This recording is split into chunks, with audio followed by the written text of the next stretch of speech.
जोड्ले जोजो लाइट आन थियो 5 दिने हो र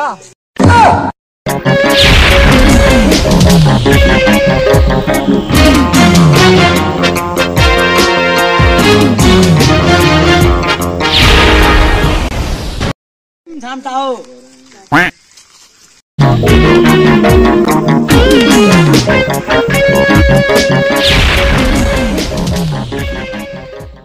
हे म जे स्पेट डी यानी कि जोजो दादा हे आमाको काखमा खेल्ने उमेर अहिले दादागिरी गरे छस्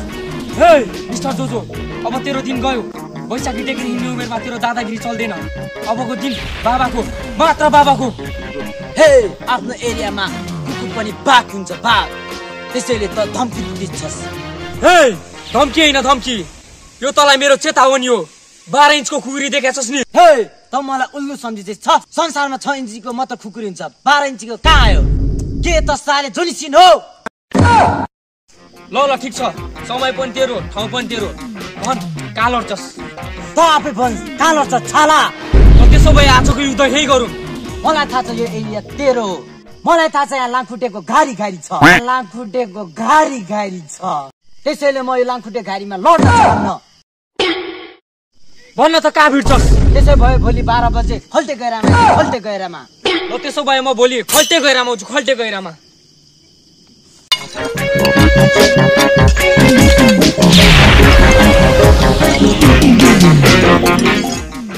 आज तिनीहरूको काल आए जस्तो छ हो जोरा हो तिनीहरूको आज काले जस्तो हो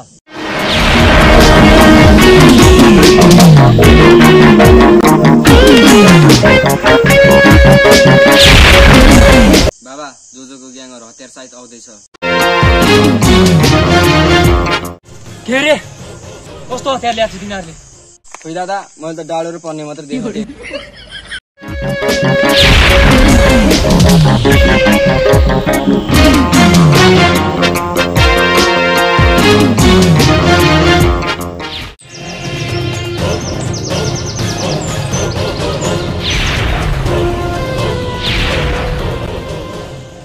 दादा आज तिनीहरू आउँदैन जस्तो छ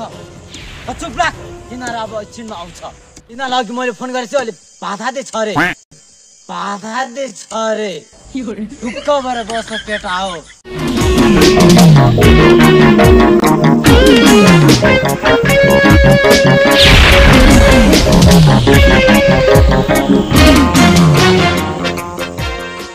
बाघसँग लड्नलाई जम्मा 2टा बोसो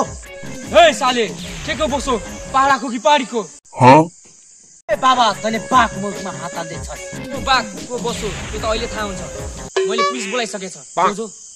मैले पुलिस बोलाइसकेछ